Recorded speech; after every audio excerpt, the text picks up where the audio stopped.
Vamos lá, meus queridos e queridas. Portal do José. No dia da vitória do Brasil, a direita se explode. Vamos ver juntos aqui o Portal do José.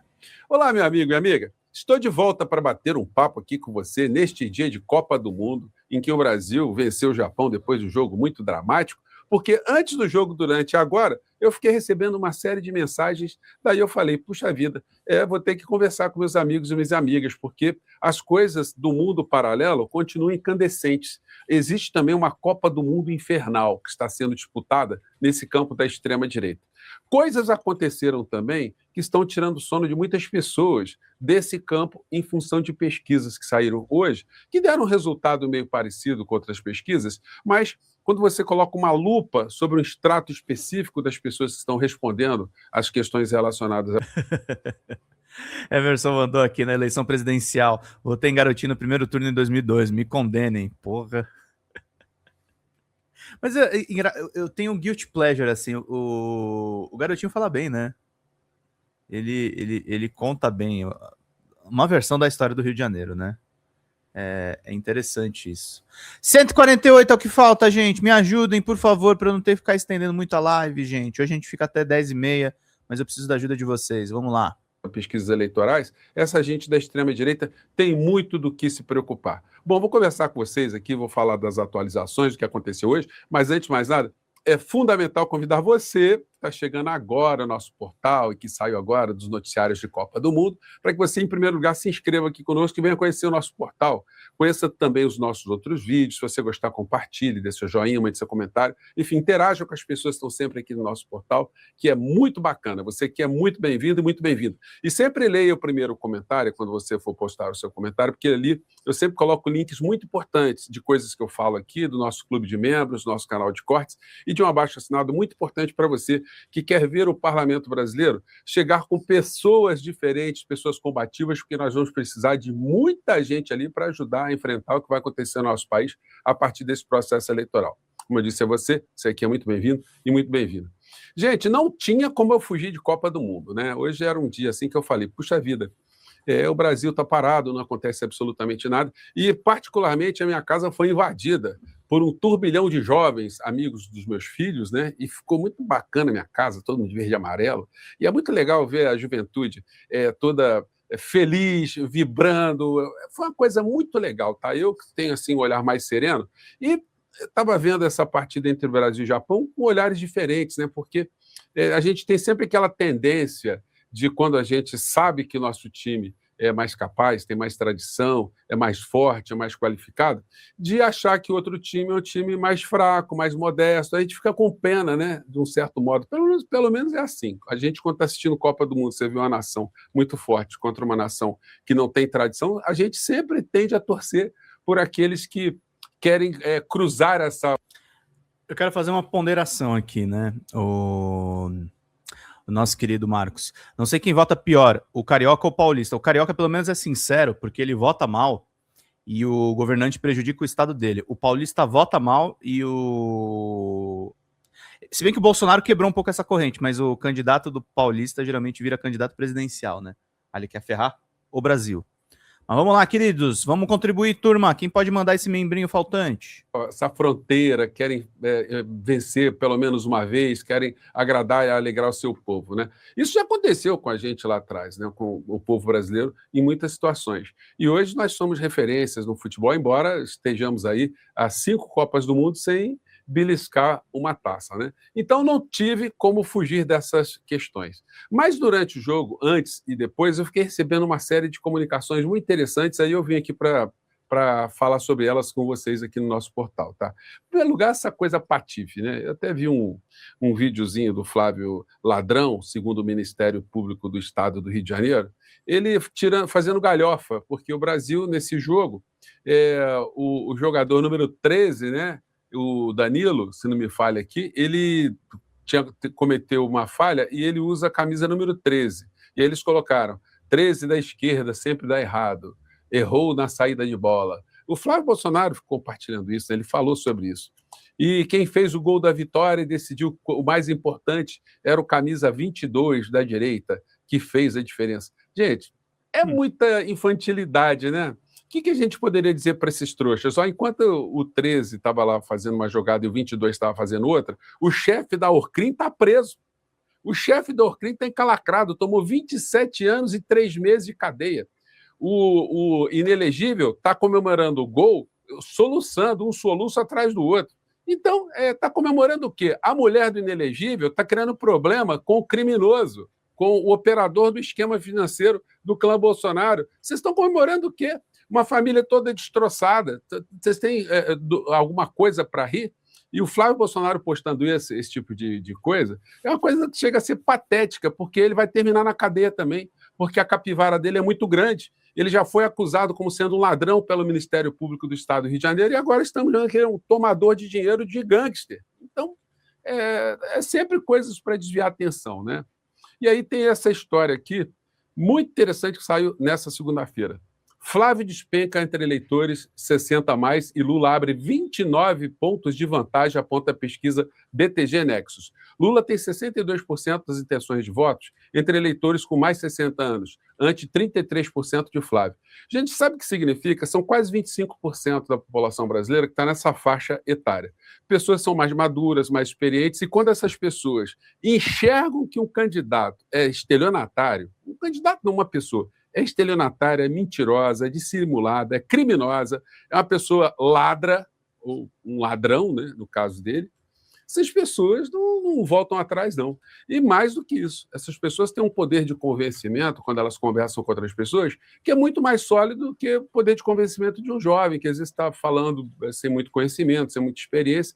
Então, isso pode ser um sintoma muito importante nesse processo eleitoral. Pessoas nessa faixa etária são pessoas mais difíceis de serem enganadas, né? Porque tem estrada na vida, né? Então, esse aí é um indicador muito interessante que tende a se ampliar, né? Mais pessoas nessa faixa etária terem essa percepção desse vigarista. E aí, olha só o que aconteceu. Copa do Mundo acontecendo por um lado, mas no inferno estava acontecendo a Copa do Mundo também, porque a extrema-direita está se digladiando. A Damares, que se alia sempre a Michele, as duas sempre andaram muito juntas, né? Ela saiu em defesa da Michele e até colocou em dúvida se ela iria no encontro promovido pelo Flávio Rachadinho, o Flávio Ladrão, segundo o Ministério Público, né? Encontro de mulheres. Aí ela foi atacada pelo Paulo Figueiredo. Aí começaram a sair uma briga gigantesca um com o outro. Ela disse coisas do tipo: eu não sou uma pessoa que fica me escondendo atrás de um computador, né? E aí ele partiu para cima dela, dizendo: olha, eu não te conheço também, você tem propostas feministas e tal. Ficou um negócio, um atacando o outro ali. Ela dizendo: olha, venha conhecer meu gabinete em Brasília para você me conhecer pessoalmente. Ele disse: olha, eu não posso ir porque meu passaporte está preso graças a coisas que estão acontecendo. Tipo assim, colocando a culpa em pessoas como a Damares. E aí ficaram trocando essas farpas. Mas aí, um desses personagens, que é escalado pela extrema-direita, o senhor Oswaldo Eustáquio, mandou essa aqui também, que foi para vocês verem como é que a briga está na esgotosfera. Eustáquio expõe que Damares é amante de pastor e leva a guerra entre Flávio e Michele Bolsonaro ao esgoto. Pré-candidato a deputado pelo PL do Paraná, blogueiro Oswaldo Eustáquio, que está foragido na Espanha, tomou as dores de Paulo Figueiredo, escalado por Eduardo Bolsonaro para atacar Damares e fez acusações sérias contra a senadora. Uma das acusações sérias, né, é chamá-la de feminista. Isso aí, para eles, é um negócio pavoroso, né? Essa gente que tem essa visão tão distorcida do mundo. Mas aí eu destaco para vocês esse trecho da matéria. Foragido na Espanha, Oswaldo Eustáquio tomou as dores de Eduardo e Figueiredo e levou a briga ao esgoto, acusando Damares de ser amante de um pastor e feminista. Abre aspas para ele.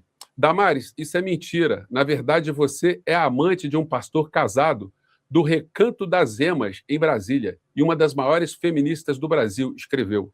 Em seguida, ele desafiou a senadora para uma live e expôs suspeitas que pairam sobre o advogado e assessor jurídico da senadora, Marcos Vinícius Pereira de Carvalho, de roubar cheques de dízimos da Igreja Batista Filadélfia, localizada na região do Guará, no Distrito Federal. Obrigado, Topa uma Vera. live comigo? Seu funcionário Marco Carvalho roubava o gasofilácio da Igreja 138, Batista gente. Filadélfia no Guará, em Eustáquio. Olha, eles se conhecem, né? Então, olha, enfim. E aí, gente, vejam o nível da coisa, né? Enquanto isso, o presidente Lula assistiu o jogo da Copa lá com a família, enfim, certamente vai fazer publicações, porque o jogo acabou agora mesmo, né? Mas aí eu vi a tal Boa, publicação Daisy. do Flávio Criminoso. E aí ele está na Argentina, onde ele assiste o jogo com os argentinos, e fez publicação cheia de gracinhas lá. Milei posta foto com Flávio Bolsonaro, vem aí maré azul para o Brasil. O Milei torcendo para que o Flávio Bolsonaro vença as eleições. Eu quero saber se o Flávio vai manter essa fotografia durante mais um tempo, porque a quadrilha do Milei está começando a sofrer rachaduras também. O chefe de gabinete dele largou o governo porque foi apanhado com $500 mil. $500 mil que ele não tinha declarado em lugar nenhum, e ele disse que ganhou com criptomoedas. É uma gente muito talentosa, né? Muito pilantra. Como ele está entregando a Argentina para grandes grupos, os grandes veículos de comunicação na Argentina ainda protegem esse psicopata, esse criminoso. E muitas redes de extrema-direita na internet também dão sustentação à figura, acreditando que ele é um antissistema, aquela patifaria toda que vocês escutam aqui no Brasil também. Então ele está dizendo que a maré azul vai chegar para o Brasil. A gente destaca isso aqui. Flávio Bolsonaro repostou a foto com agradecimentos. Obrigado por todo o carinho e consideração, Javier Milei. Você é um exemplo para o mundo. Que a maré azul liberte todas as Américas, escreveu. O parlamentar é pré-candidato nas eleições de outubro e viajou à Argentina para participar do Latin American Chairman's Conference, evento da comunidade judaica. Foi lá prestar vassalagem a comunidade de ultradireita, os sionistas da Argentina, né? E aí vem indo mais coisas aqui. Aí depois ele disse o seguinte, em dado momento: nós brasileiros olhamos para esse mapa hoje com um pouco de inveja, porque enquanto nossos vizinhos, um a um, escolhem a liberdade e a ordem, o Brasil ainda está preso ao passado. Somos uma peça que falta nesse mapa. E estou aqui para dizer sem rodeios. Em outubro isso muda, né? Gente, foi um negócio pavoroso. Ele falou aqui num castelhano todo quebrado, né? Esse tipo de coisa aqui que para nós é um alerta, é uma grande ameaça, porque esse criminoso ele não tem pátria. Esse criminoso só quer salvar sua própria pele, a pele da sua família, de todos os bandidos que estão ao redor dele. E como traidor da pátria, alguém sem princípios e que está fazendo qualquer coisa e vende até a mãe, ele fala coisas como essa aqui, ó. En la esclavitud moderna, en el fin de mes que no llega. Mientras el presidente Milei ponía órdenes. Ele está dizendo que o Milei tá colocando ordem na Argentina, na casa argentina. A Argentina é uma coisa que está melhorando, está maravilhosa na cabeça do criminoso aqui, né? Do Tupiniquim, criminoso com todo, pedindo desculpas aqui aos nossos indígenas tupiniquins, né? Mas ele fala, enquanto Milei colocava ordem na sua casa, Lula desorganizou a nossa. Su casa, el Lula desordenou la nuestra. Mientras la Argentina giraba hacia arriba. Enquanto a Argentina subia, o Brasil descia a ladeira abaixo. Brasil bajava ladeira abaixo. E acá está a maior ironia. E agora está a maior ironia, né? E a mais bonita das reviravoltas. El giro más hermoso de todos. Hoy, en el Brasil, en vez de tener miedo de Hoje, no Brasil, a gente tem medo de acabar como a Argentina do passado. Terminar como a Argentina do passado, passamos a ter esperança de terminar como... Então, temos esperança de acabar com a Argentina como é nos dias de hoje. Vocês hoje. Gente, não é um pilantra? Não é um pilantra? Gente, me desculpa, a gente tem que falar essas coisas, não dá para a gente ficar adorando a pílula, não.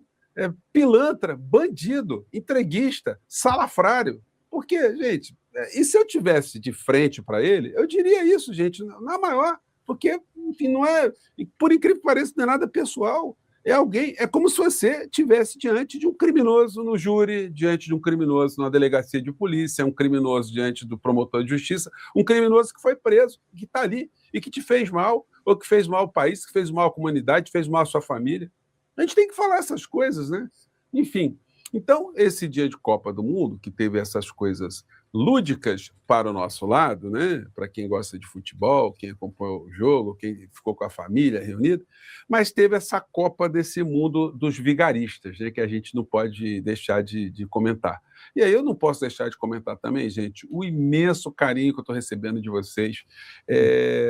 Eu tenho falado aqui com vocês, né, de como é desigual essa luta de um cidadão que quer entrar nessa batalha e que não conta com essas estruturas de orçamento secreto, de estruturas de igreja, estruturas partidárias, enfim, mas que tem muita gente da sociedade civil que está apoiando, justamente para defender uma série de bandeiras. E aí eu comentei com vocês que nós estamos avançando de uma forma muito legal aqui em número de doadores na nossa vaquinha. Foi só falar isso que mais gente veio para doar, enfim. Muito bom. E está sendo muito legal. Olha, gente, essa grana, essa quantia não fica disponível para o pré-candidato. Isso só pode ser utilizado para serviços. Eu não posso, o pré-candidato pode comprar nada para ele, um computador, não pode comprar um carro, sei lá, qualquer coisa. Não, tem que ser utilizado para isso. E nós vamos utilizar uma boa parte desses recursos na internet. Nós vamos fazer mais articulações para chegar a mais pessoas, para tornar aqui o nosso espaço mais conhecido e para movimentar também e organizar essas pessoas para esse processo eleitoral. Para as pessoas não só votarem, mas as pessoas também ficarem mais engajadas e, sobretudo, ajudarem o presidente Lula a vencer no primeiro turno. Esse é o meu propósito. E, a partir daí, vamos jogar todas as energias, vamos somar outras pessoas que eu estou ajudando também nessa pré-campanha, que certamente vão se eleger, algumas vocês já conhecem, estão nas redes sociais aí, e a gente vai fazer um barulho muito importante no Congresso Nacional, disso eu não tenho a menor dúvida. Sozinho não dá para fazer nada, mas com outras andorinhas nós vamos fazer um barulho danado. Então, visite também sempre o primeiro comentário aqui, que tem um abaixo-assinado, que é muito importante você preencher, e a nossa vaquinha aí que está, olha, somos a segunda pré-candidatura no Brasil, em número de pessoas apoiando. E a terceira no cômputo geral no Brasil de pessoas que estão apoiando esse que vos fala aqui, essa nossa caminhada, tá bom? Então não podia deixar, mesmo um dia de jogo do Brasil, de comentar isso com vocês, porque, para mim, enquanto o mundo infernal está brigando, aqui eu posso dizer que estamos num céu de brigadeiro, com coisas muito legais pela frente, né? Mais uma vez, um grande abraço, obrigado por você estar aqui, vamos em frente. Tchau. Grande professor José, um querido. A Terezinha, a Carline mandou pra gente: sou de uma família grande de 10 irmãos, porém há quase 4 anos perdi todos por conta desses mercenários da fé e do Bolsonaro, e creio que ficarei mais 4 anos só. Para mim, hoje, creio como livramento. Força para você, viu, Terezinha? Aqui é o seu espaço aqui pra gente se fortalecer, mesmo com essa quebra de laços, mas a gente tá todo mundo junto, a gente tá todo mundo misturado, a gente tá aqui brigando pelo que é necessário. Fala, galera da Folha TV, não se esquece de se inscrever aqui no nosso canal para assistir programas como Folha Notícias Manhã, Folha Notícias Noite, o nosso Folha Entrevista e o nosso Barzinho das Meninas. Muitas coisas bacanas a gente acompanha por aqui e a gente precisa muito, muito do apoio de vocês para nosso trabalho jornalístico, investigativo, de curadoria de conteúdo, com vocês ajudando no nosso Pix, folhademocrata@gmail.com, ou mandando superchats, valeu demais, e os recursos financeiros, tornando-se membro do nosso canal, no nosso curso de jornalismo básico, para você ficar muito bem informado a respeito de tudo. Queridos e queridas, muito obrigado pela presença de todos vocês, vida longa e próspera, cuidem-se, cuidem dos seus, e não esquece de se inscrever aqui na Folha TV. Até mais!